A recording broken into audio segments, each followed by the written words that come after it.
it's Amaya and welcome back to my channel. Today I'm going to be filming a book recommendations video. I used to not read like at all, so the fact that I'm now filming a book video is a bit crazy for me. This hobby of mine came out of kind of nowhere. I think I just saw everybody like posting things on TikTok being like, read this book, that I was just like, fine, I guess I'll try it, and I ended up loving reading and it's just stuck ever since. Today I'm just going to be talking about some of my favorite books that I've read recently and ones that have got me into reading that I think even if you don't enjoy reading might get you into reading as well.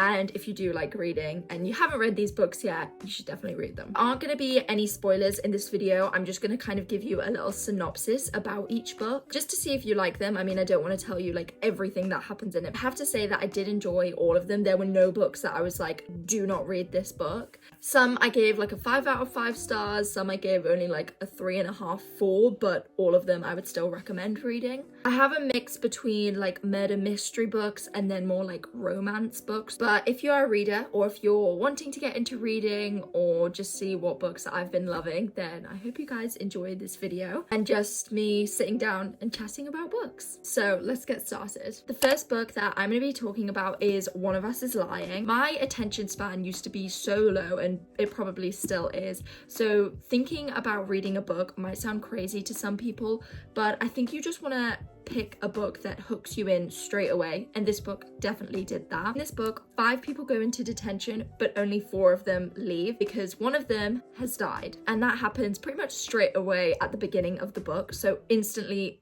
I was like, oh my god, like what's gonna happen next? The rest of the book is basically just trying to figure out how he died, why he died, who did it. In the book, you find out that this student was actually planning to post secrets about the other detention students on his like secret like gossip site. So that gives the other detention students more of a motive to killing him. So then those students keep on getting investigated. There's other characters that get into the book. There's a bit of love sprinkled in. It's a really fun book. There's so much going on, which is why I think it's so interesting to read. Even if like you're not a book reader at the moment, this will probably get you into reading, I can't lie, because so much is happening that I feel like you can't get bored in it. It's also multi-perspective and it switches between the 4 different other students who were also in the detention, so you get to hear each one of their like stories basically about what they think happened. This book has become a TV show, so some people might already know about it, but I personally didn't really like the TV show and I was a bit like, am I actually gonna like the book? But so many people have said that the book is better than the TV show, and I 100% agree with that. The book is definitely better than the TV show. So even if you've watched the TV show and you're a bit like, I didn't really like it, you will probably like the book. Then we have One of Us is Next, also by Karen McManus. I think that's how you say her name. This is the sequel to One of Us is Lying. After I read that book, I just had to read this one because it was so good. Same town, Bayview, but we've moved on to 3 other students. What's different about this one is instead of it being on a gossip website, it's actually a truth or dare. So students get texts from an anonymous person. They have no clue who it is. You do the dare, and if you don't, your truth gets spilled to everyone else. Some of the dares are like life-threatening. The truths are like crazy. So obviously people want to do these dares because they don't want people finding out about that one thing they did once. Overall, I really like the series. There is also another book in the series called One of Us is Back, which I definitely want to read as well. I think you will really enjoy these. I highly recommend, and I gave both of these a 5 out of 5. They were both so good. The next book is It Ends With Us. Obviously, I had to include this book. This is by Colleen Hoover, as most people will know, because I feel like this book is just always talked about, and all of Colleen Hoover's books are really like popular on like book talk. This is the book that actually got me into reading. Before I talk about this book, definitely check the trigger warnings because there are a few like sexual assault scenes and abuse in this book. This book is a little bit heavier than like some of the other books that are in this video. This book follows a girl named Lily. She's going through quite a lot at the moment because her dad just passed away and she doesn't really have the best relationship with her mum either. She moves to Boston to kind of like start a new chapter of her life, and when she's on the rooftop, she meets a man and his name is Ryle. He's a neurosurgeon and he's like the perfect guy for her. her. So in the beginning of the book, you see both of those two characters connect, and you can tell that they have a lot of chemistry with each other. But you also get a taste of Lily's past. She wrote these journals, and sometimes it puts little like sections of what she wrote in the journals in the book. She talks about her past life with her parents and her past love, which was Atlas. I love Atlas. I think he's like, oh, I just love him as a character. You just see why she is the way that she is and how her past has reflected onto her current life. So many things happen in this book, and like I said, it is a really intense book and it's emotional, it's heartbreaking sometimes. Colleen Hoover always puts like plot twists in her books, by the way, which is one thing that I really like about reading her books, because when you think you know what's gonna happen, sometimes you actually don't know what's gonna happen. But then when you figure out what happens, you're just like, what? Like, it's so much in this book. Colleen Hoover always puts like a little bit of a happier ending on books as well, which I really liked, especially with this book from her, because you go through so much in this book that it's nice to have like an uplifting ending. Yeah, 10 out of 10, 1,000 out of 10. This is like one of the best books. It takes a lot for me to cry at books, but this book I did cry in. It was so sad but so good. This book is also a movie. I feel like majority of these books like just become movies or TV shows. I don't really actually like the movie that much. The book is definitely better, I think. The subject that it touches on isn't something that I'm very familiar with. Reading about it makes me really sad, and it's really upsetting that people go through it, but I'm glad that I'm more aware of it now. And the girl, Lily, is so strong, and you see by the end what she has to do and how it's a tough decision, but she knows that she has to do what she does. One of the best books ever. Highly, highly recommend. Moving on nicely, we have It Starts With Us, which is the sequel to It Ends With Us. This book picks up right where It Ends With Us left off. This one is told in multi-perspectives, so with Lily and Atlas. You really learn a lot about Atlas's character, more than you did in the first book. This book is definitely more light-hearted than It Ends With Us. Personally, I think I did prefer It Ends With Us because it was so emotional, and I've never read a book that emotional before. Both of these books are amazing. I love them, and these made me really want to read more of Colleen Hoover's books. We have We Were Liars by E. Lockhart. You have also probably heard of this book, especially if you're on Book Talk. It's a pretty popular book, and this one is also becoming I don't know if it's becoming a TV show or a movie, but I saw it on my TikTok For You page literally a few weeks ago, so I'm very excited to watch that. This one I did only give like a 3.5 stars. It's like a 3 to a 3.5 for me. It's weird because so many people who review this book either absolutely love it and they're like, it's one of the best books I've ever read, or people are like, I hated this book, it was awful, worst book I've ever read. Some people cried their eyes out reading this book, and some people said they like threw it across their bedroom. This book was kind of like meh to me. Like, I didn't love it, I didn't hate it. This is young adult, like psychological thriller kind of, I'd say. It's narrated by this girl called Cadence Sinclair. Her family is wealthy. They are like super rich, and they own a private island, which is very cool. And the whole family go on this private island and spend every summer with each other. There's a lot of characters in this book. So at first it was like very confusing for me to like know who's who, but there's a family tree at the very beginning of this book. Yeah, it's right here. There's grandma and grandpa. They have 3 girls, and then those 3 girls have kids, and Cadence, the main girl, is one of the girls' daughters. Cadence is basically telling us all about the summers that they spent on the private islands each year. You see that the family is kind of like weird. They make a lot of their decisions based on like money because of how wealthy they are. They kind of kiss up to their grandma and grandpa because they're like the top dogs of the family. And you also see her fall in love with this guy named Gat. Gat is one of her cousin's best friends. So they're not related. At first when I found out there was love in this book, but it was about like a family, I was like, what? But yeah, no, they're not related. So they have chemistry with each other, but like I said, the book doesn't like really focus on that much. It's not like a romance book. But she has an accident, so throughout the book she's trying to figure out like what happened to her because she can't remember like any of it. The huge plot twist at the end, was not expecting it all. I mean, I kind of didn't like it. I was a bit like, what? It just seemed a bit rushed for me, I'd say. Like, I don't know. It was a good plot twist, like, don't get me wrong, but I just think it came out of nowhere and was just very sudden. But the stuff that she goes through is really sad. I still recommend it, even though it wasn't my favorite book, because a lot of people love it. You may hate it, but a lot of people love it. It's a really good like summary book to read as it approaches to summer now.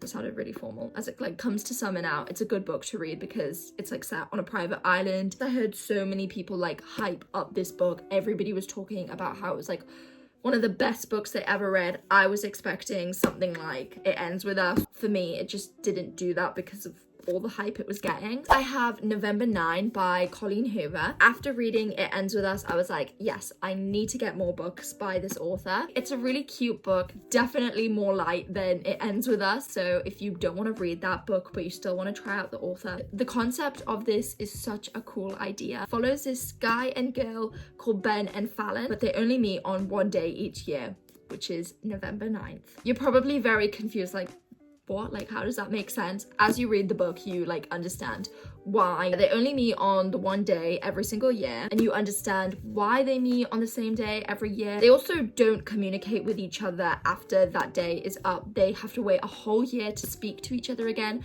so they can't talk on the phone, they can't message each other, no like FaceTimes, no calls, nothing. Because the day that they meet for the first time, Fallon is about to leave to New York and Ben stays in California, I think that's where it starts off. They're on like opposite sides of the country, I'm pretty sure. My American geography isn't the best, but I think that's quite far away from each other. The beginning of the book is November 9th, the first year. It moves on to the next year. So you're like, whoa, a whole year has passed. Like, what has happened between them? How are they like still talking? Like, what have they done in the past year with their lives? Colleen Hoover always puts a plot twist in her books as well. So when you read the end, you're like, oh my God. Anyway, such a good book. I loved it. I was just in a Colleen Hoover mood. So after I read November 9, I read Ugly Love. Another 5 out of 5. This one is a little bit more intense than November 9. Okay, so this book follows Miles and Tate. The trope in this book is brother's best friend. Tate's brother is called like Corbin or something like that, I think. Corbin's best friend is Miles, and they live right across the hall from each other in this like apartment complex kind of thing. So Corbin lives here and Miles lives here, so they're very close to each other. Tate needs a place to live, so she moves in with her brother, and Miles is right across from her. Miles doesn't want like any of the emotional stuff at all. Like, he doesn't want to get attached to this girl. Miles has 2 rules, and that is never ask about the past, don't expect a future. Obviously something happened for him to be like this, and this is multi-perspective, so you get some chapters by Tate and then some other ones by Miles, and a lot of Miles chapters have like poems in them, which is really cute to read. We learn about both of their pasts, and Miles were really interesting. You always wanted to know what was happening with him and why he was like this. He is more closed off than Tate. I was not expecting the storyline of him to be like how it is. Definitely not as heavy as It Ends With Us. Plot twist at the end, I was not expecting. I have A Good Girl's Guide to Murder. This book was so good. It's by Holly Jackson. I gave this a 5 out of 5. In this book, there's a couple, Andy and Sal. Andy goes missing, and then Sal dies a few days later, and he committed suicide. So majority of the people in the town are like, oh, obviously he killed Andy. That incident happened a few years back. Fast forward a few years, we have a girl called Pippa. For a school project, she chose that case to study, and she chose to like investigate it and find out what actually happened, because she believed that Sal didn't kill Andy. I think it's actually one of my favorite books. I never would have guessed what happened. The ending is crazy. The plot twist is crazy, very unexpected. This book is also a TV show. TV show for this book I actually really liked. I know most people are a bit like, I don't really like it, but I actually really liked it. Love the book, love the TV show. 5 out of 5 for both. We have the sequel, which is Good Girl, Bad Blood. This one I gave a 4 out of 5. I still liked it. It was still a really, really good book. So after finishing the case in this book, she starts a podcast, and she does that like pretty soon into the book. Tell people what happened, the evidence that she used, and how she actually figured it out. I don't want to say too much because it's hard to kind of like talk about exactly what happened in this book without like spoiling what happened in the first one, she kind of realizes that what happened in the first book was life-threatening. She could have died and she could have hurt a lot of people. She was like, I'm done with investigating. But then something in her town happens in this book and a lot of people are like, Pippa, you need to do something. A bunch of new characters are introduced in this book. Some of them are in this book. Also very entertaining. I love the way Holly Jackson writes. Finally, in the Good Girls Guide to Murder series, we have the final book, which is As Good as Dead.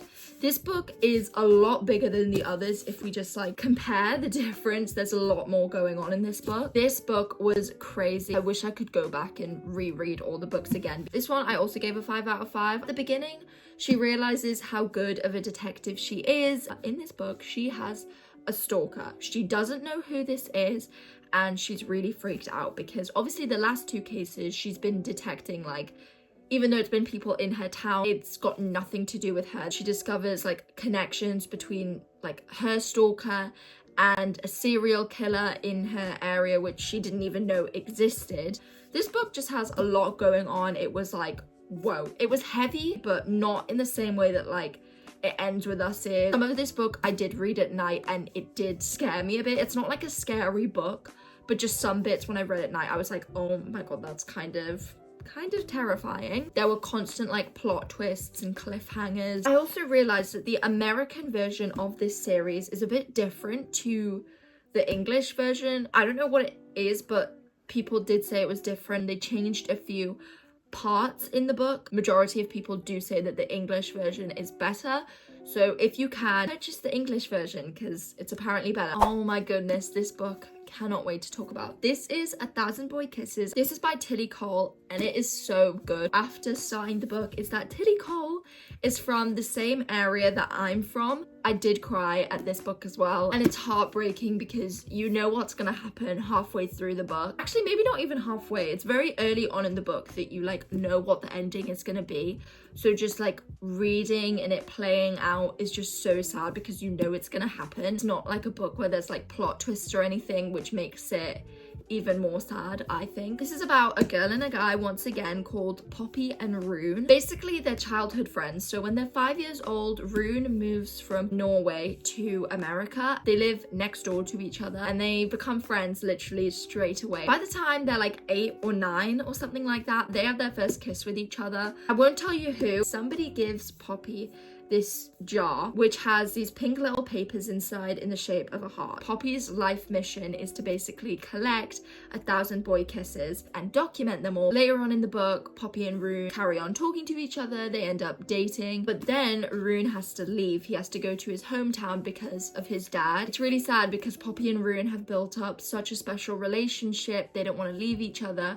And Rune doesn't know when he's going to be back. So they try and do a long distance relationship, calling over the phone. But then out of nowhere, Poppy cuts Rune off and Rune has no idea why. So then 2 years pass and Rune comes back. He still has no idea why. Poppy has cut off communication with him. The reason why is so heartbreaking and it's so sad to read about. I love Rune. Poppy as well. I think she's one of my favorite girl characters in a lot of the books I've read. The life lessons in this book are so good. I love this book. Definitely 5 out of 5. 100% recommend. Then I have Beach Read by Emily Henry. I gave this like a 3.5, 4 stars. Not my favorite book. It's a very light and easy read, which I feel like a lot of the books I like are like quite like dramatic. There's a little bit more going on in them and I feel like this one just didn't have that. A lot of people love this book and a lot of people talk very positively about this book. So I think going into it, I was just expecting more than this book actually was. This book follows a girl called January and she moves into her dad's beach house because he passes away and he leaves the beach house to her. And she's an author, so she goes to this book to get rid of her writer's block because she's been struggling on what to write for her next book. So her plan is to just spend the whole summer writing her next book. But next door is a boy called Augustus. He's an author too, so they were always head to head trying to figure out who wrote better books. He is also at his beach house trying to write a book. They figure out who each other are and they figure out that they're both struggling on what to write at the moment, so they swap genres. January is a romance author while Gus is literary fiction. So to get out of writer's block, Gus is going to write a romance book, whilst January is going to write a literary fiction book. But in order to do that, they take each other on like these little dates so that it gives the other person something to write about. They don't call them dates, but they're basically dates, especially ones that January takes Gus on. Enemies to lovers, we see a relationship build between them. Some chapters were only focused on January, some were only focused on Gus, and then some of them were about like both of them, but it was still really fun to read. We're nearly done, I promise. But the next few books that I'm going to talk about are, oh my god, I don't even know how I'm going to pick these all up. The Off-Campus and Briar U series from Elle Kennedy. And it starts off with this book, The Deal, which is Garrett and Hannah's book, which is one of my favorite books in the whole series. I think I'll explain this one, not so much the other ones, because there's a lot of books and you should start with this one. All of these books are hockey romance books. Off-Campus series is about these 4 boys. They live in the same house, they are in the same hockey team. This is about Garrett and Hannah, they're in the same class. Basically, they have a really hard test. Most of the class failed, including Garrett, but Hannah, she did so well on the test. So when Garrett sees that Hannah got 100%, he asks her to tutor him because he needs to get his grades up, and if he keeps on getting low grades, he's not going to be able to play hockey anymore. And Garrett is like one of the top dogs in the hockey team. Everybody loves him, all the girls want to be with him. So when he asks Hannah to tutor him, he expects her to say yes because it's Garrett. But then she says no. The first few chapters are like him trying to get her to tutor him, basically. And then eventually they develop this relationship. Oh my god, I love this series so much. In the Off-Campus series, there are 5 books, and then in the Briar U series, there are 4. But like each character Elle Kennedy writes, I just love all the relationships are so cute. I love the relationship between all the boys, and even though each book is like primarily focused on the same thing, like a hockey guy and then a girl, they're all very different tropes, and a lot of them touch on like quite serious topics. My favorite book in the Off-Campus series is actually probably Garrett and Hannah's. I loved it. And my favorite in the Briar U series is probably either The Risk or The Dare, these 2. This one is Connor Edwards' book, and this one is Jake Connolly's book. Overall, the whole series is a 5, but I think I gave a few of them a 4 out of 5. And finally, my last book is The Summer Girl. This is also by Elle Kennedy. After reading a bunch of her other books, I was like, yeah, I want to read another one because I love the way she writes. Her writing style is very clear. It's very easy to get through her books. This one is, again, perfect for summer. I mean, hence the name. So I gave it a 4 out of 5. This one is about a girl called Cassie and a boy called Tate. Cassie comes back to Avalon Bay because her grandma lives in Avalon and she's been in college, so she wants to come back and kind of spend her summer there. She kind of wants to find herself like a summer fling.